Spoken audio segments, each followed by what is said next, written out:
വിശുദ്ധി ഒരു കൂട്ടിച്ചേർക്കൽ അല്ല, മറിച്ച് കുറയ്ക്കലാണ്. ദൈവത്തിന് ഇടം കൊടുക്കുന്നതിനായി അഹത്തെ കുറയ്ക്കുന്ന പ്രക്രിയ. പറഞ്ഞത് ആരാണെന്നല്ലേ? വാഴ്ത്തപ്പെട്ട കാർലോ അക്വിറ്റസ്. അവൻ ഈ കാലഘട്ടത്തിന്റെ പുത്രനായിരുന്നു. അതിനാൽ ലോകത്തെ അറിഞ്ഞു തന്നെയാണ് അവൻ വളർന്നതും. സാധാരണ കുട്ടികളെ പോലെ കൂട്ടുകാരുടെ കൂടെ അവൻ കളിക്കാൻ പോവാറുണ്ടായിരുന്നു. ഒരിക്കൽ അവൻ അമ്മയോട് പറഞ്ഞു, അമിതമായ കളികളും കമ്പ്യൂട്ടർ ഉപയോഗവുമെല്ലാം നമ്മെ അവയ്ക്ക് അടിമകളാക്കും എന്ന്.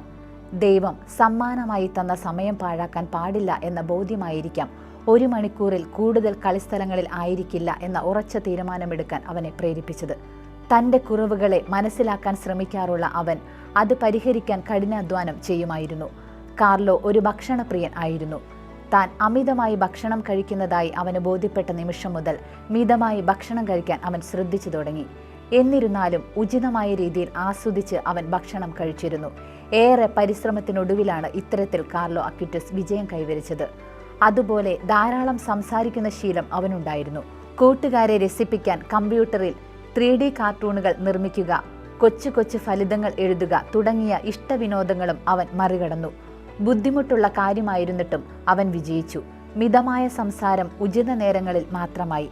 അവൻ ഒരിക്കലും എല്ലാം തികഞ്ഞവൻ ആയിരുന്നില്ല. എന്നാൽ എന്തിനേയും തോൽപ്പിക്കുന്ന മനഃശക്തിയും ആത്മവിശ്വാസവും കാർലോയ്ക്ക് ഉണ്ടായിരുന്നു. അവൻ പറയുമായിരുന്നു, ഒരുവൻ 1000 യുദ്ധങ്ങൾ ജയിച്ചിട്ടും സ്വന്തം അഭിനിവേശങ്ങളെ ജയിക്കാൻ കഴിയുന്നില്ലെങ്കിൽ എന്ത് പ്രയോജനം? യഥാർത്ഥമായ വിജയം നമ്മെ തന്നെ കീഴടക്കുക എന്നുള്ളതാണ്.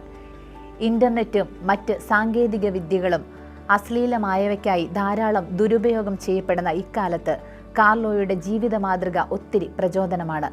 അവയുടെ കൈകളിൽ നിന്ന് രക്ഷപ്പെടാൻ വളരെ പേർ ആത്മഹത്യ ചെയ്യുന്നു എന്നത് അവനെ സങ്കടപ്പെടുത്തി. അതിനാൽ ഇന്റർനെറ്റിലൂടെ ഒത്തിരി പേരെ അറിയാനും അവർക്ക് കരുത്തേകാനും അവൻ ശ്രമിച്ചിരുന്നു. അശ്ലീലമായവ നിറച്ച് ഇന്റർനെറ്റിനെ ദുരുപയോഗം ചെയ്യാൻ പിശാചാണ് പ്രേരിപ്പിക്കുന്നത്. അതിനാൽ അവയിൽ നിന്ന് നാം ഓടിയകലണം എന്ന് കാർലോ പറയുമായിരുന്നു. സൈബർ അപ്പസ്തോലനായ കാർലോ അക്വിറ്റസ് കമ്പ്യൂട്ടറിന്റെ സഹായത്തോടെ സുവിശേഷവൽക്കരണം എങ്ങനെ സാധ്യമാക്കാമെന്ന് കാണിച്ചു തന്നു. അവൻ ആരംഭിച്ച ദിവ്യകാരുണ്യ അത്ഭുതങ്ങളുടെ എക്സിബിഷൻ ഇന്നും ലോകമെമ്പാടും നടക്കുന്നു. കാലത്തിന്റെ ആവശ്യമനുസരിച്ച് അവൻ തൻ്റെ കഴിവുകളെ പ്രയോജനപ്പെടുത്തി. സൈബർ അപ്പസ്തോലൻ ഓഫ് ദ യൂക്രിസ്റ്റ് എന്ന പേര് സൂചിപ്പിക്കും പോലെ ദിവ്യകാരുണ്യമായിരുന്നു അവൻ്റെ ശക്തി സ്രോതസ്. 1 മിനിറ്റ് പോലും അവന് പാഴാക്കാൻ ഉണ്ടായിരുന്നില്ല. കടന്നു പോകുന്ന ഓരോ മിനിറ്റിലും ദൈവത്തെ പോലെയാകാനുള്ള 1 മിനിറ്റ് നമുക്ക് കുറയുന്നു എന്നാണ് അവൻ പറഞ്ഞിട്ടുള്ളത്.